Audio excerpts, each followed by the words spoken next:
Hello, everybody. You are tuned into the Rocker Dog Podcast, the show that talks to musicians about their dogs and puts them at center stage. I'm your host, Tim Dill. Vying for my time and attention is my dog, Charlie, and together we are happy to bring you our wonderful conversation with Devon Allman. Devon is a true road warrior, playing with the Allman Betts Band, the Allman Betts Family Revival, and his own Devon Allman Project. He just released his first solo album in 8 years called Miami Moon on August 16th, and this is his insanely smart Rocker Dog.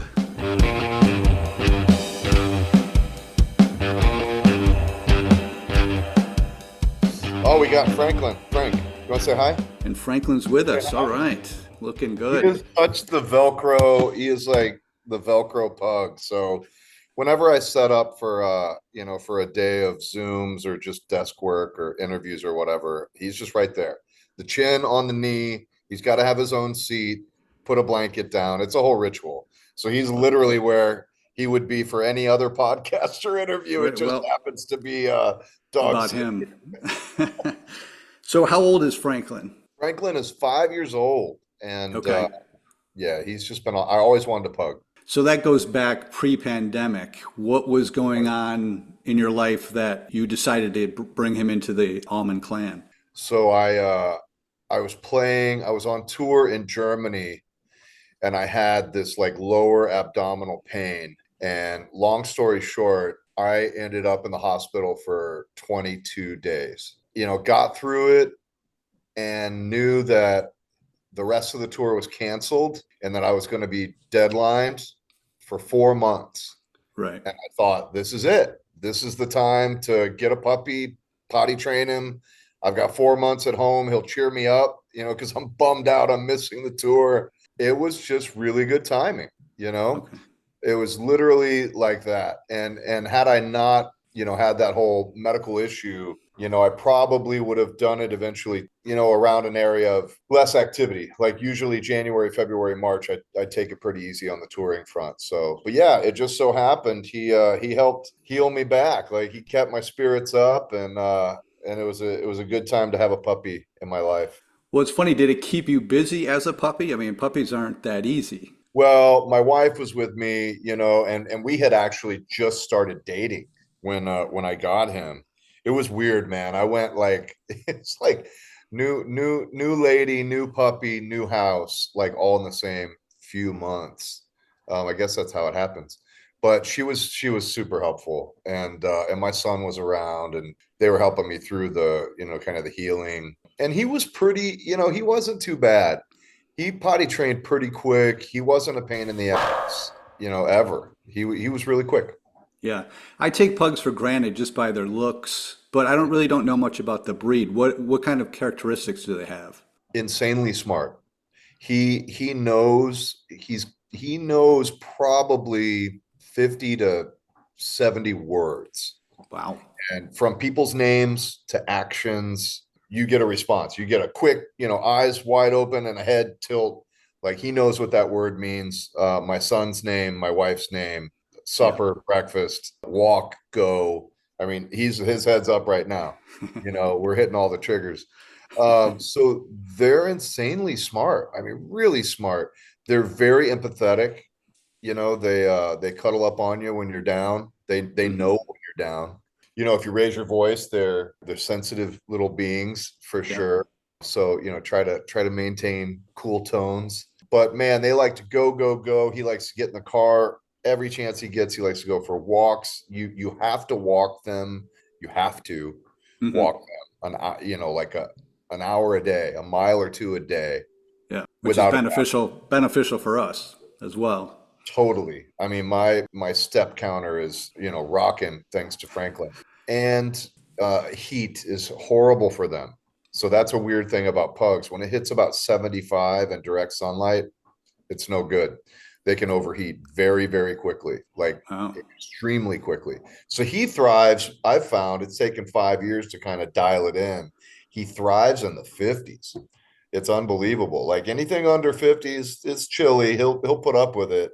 But in the 50s, preferably, 57, 58, 59 degrees, That's where he just wants to go for hours. He doesn't get tired. He doesn't get overheated. I've seen him plop down 73 degrees direct sunlight like it's 100. Yeah. Do you keep multiple homes? Yes. Where else will you find him living? So we have a house out in the suburbs. We have an apartment and a skyscraper. You can see we're 20 Hmm. floors up here. And then his grandma's house is over in the suburbs, over across the Illinois border. So he bounces around a lot. We typically stay at the apartment in the summer, but if we're missing the house, we'll go spend the night. He's got a great yard there. It's fenced in. He loves it. He's got neighborhood dogs that he's had relationships with for years, and they're buddies. He likes the change up. He just went on his first road trip to Kansas on Friday, and his first time in a hotel. How do you And do? he did great. And it was shocking to me because when I went to book it, like I had to talk my wife into going. I went out to Salina, Kansas to see my new record actually get pressed at the factory. Oh, very cool. And I was like, I was trying to bribe her with like, I'll get a killer hotel and we'll order in some great food and like it'll be fun road trip for Franklin. And so it was a Lowe's hotel, which they're not the Four Seasons, but they're pretty swank. Yeah. They're Yep. three, four, $500 a night and real opulent lobby and beautiful hotel. And they were dog friendly. And there's all kinds of dogs in the lobby. And they give you a welcome kit with like two bowls and a mat and That's bags, great. and you keep it. And he loved seeing all the dogs in the lobby. So yeah, he gets around pretty good. I don't, some people say I should take him on tour. And while I would enjoy that, I just feel like the lack of consistency would really suck. Yeah. He likes to be in bed at 9. He gets up when the sun goes up. If you get up a half hour before the sun, he literally looks at you like, what are you thinking? Why would you get up when it's dark? Yeah. I mean, that's a common theme on the show. Oftentimes a lot of the artists I find will take them either on tour full out or on Yeah. stints that are close to home. But yeah, they're creatures of routine. Yeah. But as a recent guest said, who took them on the road, they're adaptable. Yeah, he would probably adapt just fine. I just ultimately think it's a selfish maneuver on my part, at least with my particular dog. I think I'd love it, but I think that ultimately it's no life for a Yeah. pup. Yeah. Now, does the name have any significance, Franklin? Well, I actually named him Frank, and everybody thinks it's after the pug that's on the movie Men in Black, which it was not. I actually named him after Frank Zappa, who's one of my favorite artists. But after we had him for like a couple weeks, I was like, just his face, his demeanor, I was like, he's more of a Franklin. We just expanded the name and it stuck. So that was the story on the name. And is he good around other dogs? It sounded like you indicated, being in the lobby at the Lowe's, that he seemed to be fine. He never has an issue with other dogs. Loves other dogs. He'll go up to the biggest dog, no fear, just wants to play with every dog, and not every dog wants to play with him. Yeah. Yeah. And he loves all dogs. It's crazy. He'll go up Yeah. to a dog like the size of a horse and just like, hi, you know. What about people? Is he a good judge of character? I think so. I think he wants to go up to just about anyone and everyone. He wants to go and spread the love and sniff them out and give them kisses. I mean, I'd tell everybody, like, especially in the summer when people get in the elevator and they're wearing flip-flops, I'm like, be prepared. You're Yeah. gonna get 100 dog kisses right here, you know? Yeah. Now, speaking of touring, another common thing on this show is so many of my guests, and part of the reason I even started this show is I noticed a lot on Instagram was so many artists with dogs took the time multiple times to say how much they miss their dogs in a Oh yeah. post. Oh yeah. And you're no different. Last year at this time, you were on this record-breaking See It All tour, 50 shows, 50 states, Yeah. 50 days. Was that the Oh, longest you've been away from home? yeah, for sure. In a stretch, that was a crazy idea I had even 10 years ago. I was like, I wonder if anybody ever played all 50 US states consecutively without a night off. So when I turned 50, I was like, man, this would be a good time to do it. 50 states in 50 days by a 50-year-old. And we did it. We set the record. We found out that 3 artists had done it. So we had to do 50 states in 49 days. Oh, And we wow. did it, and we set the record. We own the record now, which is like just hilarious. I mean, it's just comedy, really. But yeah, that was 50 days without seeing Frank. Although we happened to play St. Louis right in the middle of the tour, which was nice. It kind of broke that up. So I got to spend that day with him. And when you either leave for 5 minutes or leave for 5 months, you get the same reaction from him walking through the door? No, it's definitely Or is he he pissed off? no, he's never pissed. He's, if a typical tour is 3 weeks, Mhm. and I think he's kind of used to it, but like when I come in the door after 3 weeks, he's really excited for sure. If it's a couple days, he's excited, but not as much. Somehow he knows what a long time feels like Yeah, in his own way. yeah. Now you said you always wanted a pug. What kind of drove that want? I don't know, man. Maybe subconsciously it was the Men in Black movies. I love those movies. I love sci-fi movies. Maybe that's kind of where the idea got planted. I just always were drawn to the way they looked. I don't think I ever had friends that had one. I don't know. They were just kind of this niche style of dogs that just always, I don't know. Yeah. Do you have a history with dogs?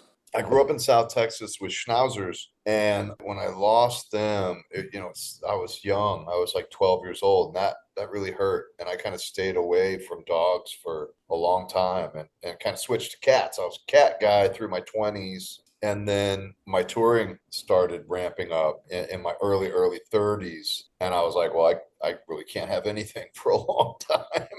Yeah. So yeah, I didn't really have a pet until Franklin. So it's nice. And that, I mean, I couldn't imagine not having my pug. Now it's funny. It didn't dawn on me till just before we jumped on our Zoom to look up your father and his history with dogs, and it was interesting to find out that he had quite a fondness. Yeah. And Yeah. there was just again, I just did this last minute, so a lot of top line stuff just from the Google search mentioned Maggie and Otis, and there was a interesting little blurb that said BB King turned him on to the smaller dogs because you can sleep with them in the nook of your arm. That's pretty funny. Yeah, he was crazy about his dogs, man. Like, he kind of missed out on fatherhood, really. He was always Yeah, he was pretty petrified of being a dad. Like me and my dad had kind of way more of like a brotherly relationship, like I met him later in life in my teenage years. So by the time, we really galvanized a relationship, it was more bros than yeah, like, I didn't really need to be fathered. And I think he always, and it was the same with all my siblings. Like he never really jumped in, hmm, so later in life in his late 50s and 60s, I think he got some of that desire to father, and he put it on his dogs, which was kind of annoying at first. Like, oh, okay, like yeah, you want to be a yeah, dad to the dog, not to get too deep. yeah, yeah, But later it was like, hey man, it's really adorable, and I'm glad that this pup brings you joy. yeah. So yeah, like he really put a lot of that into it. Yeah, I think at one point he got a tattoo of them, of Otis and Maggie. Or That's one another of common theme of this show. Yeah, like, and I love Frank, but like, I don't need him tattooed on my body. Like, I mean, I got pictures, framed pictures. Yeah, Uh, he's looking at me like, what? I don't rate a tattoo. it's like a nice Well, I big don't know. full-sized back tattoo. Yeah, like different strokes for different folks. It's all good. I don't knock it, but yeah, he really went hard for his dogs for sure.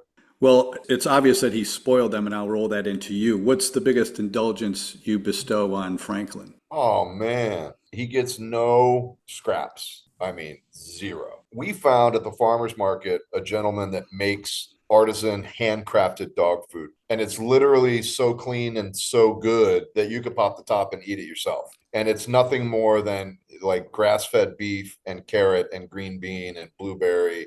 There's a beef, a chicken, and a pork. Mhm. It's expensive. It's a pain in the ass because you got to gather a whole bunch of it. But we spoil him that way with health. Yeah, and that feels good because he really, he's got great poops. He's got solid results from the checkups, and pugs can have some issues. They can Yeah. they can get sick. They can have some issues. So I'd say spoiling him with that. We let him sleep on the bed. Sometimes can be a pain in the ass, like sleeping diagonally between my wife and I, Yeah. but he's small. I know that that skeeves some people out, like, oh, I don't want my dog in my bed, but like we like having him there. Yeah. No, that's a Um, must.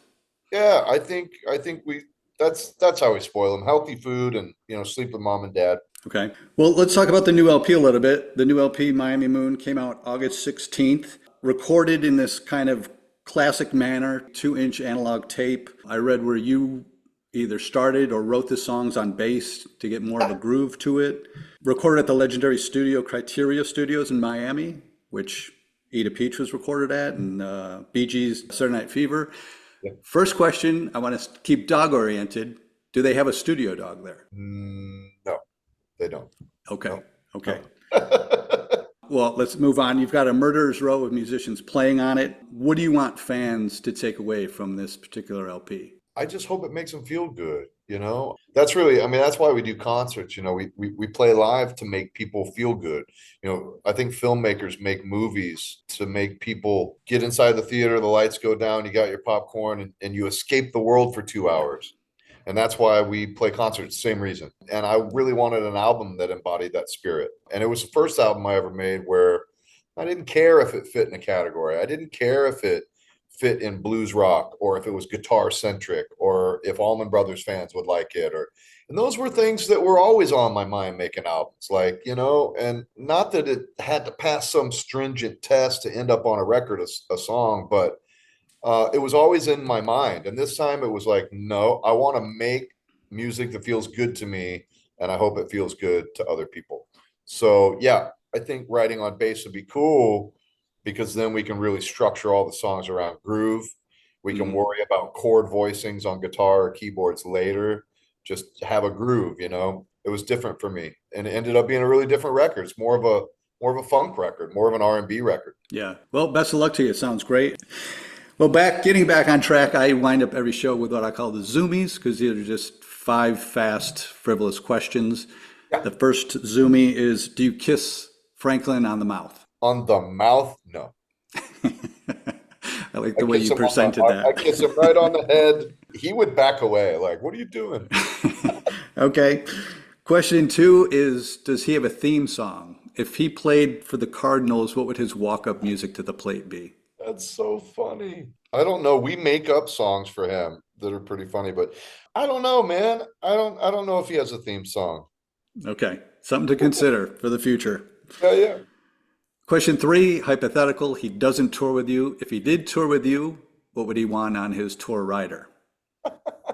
Bully sticks. His food that he does love, his handmade ancestral dog food, which by the way, ancestral is the name. It's amazing. And probably he's got about 30 stuffed animals and they all have names and he knows their names. If you say Wow. go grab Yoda, if you say go grab Yoshi, if you say go grab, he'll go and grab them. It's That's pretty, cool. That's yeah. cool. Question four is, do you have a dog voice? Oh, for him, or did I Yeah. speak him in? Well, I asked that both ways. Do you have a cutesy, high-pitched voice that you go for him? And Oh, do I'm sure you, it sounds something like this. Because he has a smushy face, so you have a smushy voice. yes, get it. Yeah. And then his voice, I mean, that changes all the time. It kind of depends on his mood. He's looking at me like I'm crazy. Do you want to say hi? Do you want to say hi? Oh my gosh. What voice comes out of that face? Dad, what are you doing? I was taking a nap.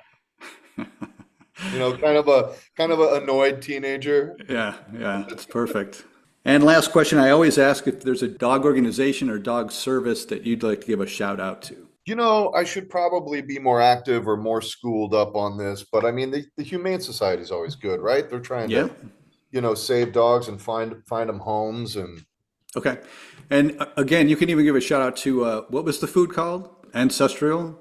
Ancestral. Yeah. And the guy's Ancestral. name is Jeffrey. And when you go to the farmer's market, he'll know the dog's name and like he's become a friend. And I mean, we've known him now for years. He'll deliver. He's a great guy and they do a great job. Okay. Very cool. Yep. Very cool. Well, Devin, right. thanks for giving me your time, You taking got me it. to Franklin. Oh, one more question. It's like right at the top of my list. Who's the other dog in some of your pictures? There's a smaller reddish-haired dog. Yeah, that was Cody, Mr. C. He passed away. Okay, sorry to hear that. And that was that Yeah, yours also, or your that was my wife's? wife's. Yeah, Okay, so that was Cody my came into the wife's. relationship with that relationship. Yeah, yeah. And Cody made it to like 17, man. Wow, that's great. Yeah. And Who- that was a tough one. Him and Frank, they kind of didn't get along right at first, but man, they became thick as thieves. And that was a real tough loss on my wife. And Yeah, yep, Cody, Mr. C. He was a good pup. He was a yeah, he's a Chiweenie, half Chihuahua, half weenie dog. He was that's fun. great. Yeah, Yep. it was hard to nail down what it was. He So I was looked gonna like a try. little red fox, man. Yeah, Yeah, very cute. good looking kid. Well, my condolences. I know Thank it's you. in the context of this show, I would say what were you doing 17 years ago? I mean that's a third of a lifetime away. So I know. I can see how that has a profound effect. Yeah, it's crazy. It was like she graduated high school and it was kind of her first adult decision and purchase and everything. And yeah, so I mean, her whole adulthood, she had Mr. C. Yeah, So that was a tough one for her. But yeah, we put a lot of love into Frank, and we've always said if we can't have kids, we'll have five pugs. yeah. Nice. Well, the last thing I'll say is I noticed one of your hashtags with a Franklin post was empty nest cure. Very, very astute. You did your your homework. Yeah, man. At the same time that I kind of went down with this medical condition, when they flew me home and I went and got the surgery, my son was off to college. And so here I was, brand new house, and like Ashley and I had just started dating. And my son was off to college, and I was just like, I mean, this couldn't be timed any better. Like, because I am a very, very, my son's 24 now. I'm a very, very hands-on dad. And when he went off to college, even though it was like across town, it was like, wow, my house is empty. Like, I need Yeah, a little boy to, look after. And Frank was the cure for the empty nest yeah. syndrome. Sure. All right. Well, I'll let you go. And again, I appreciate your time. It's been Thank always you. a lot of fun for me to learn about these dogs. Yeah, man. Thanks for having me. Okay. Take care. All right, bud. Cheers. Okay.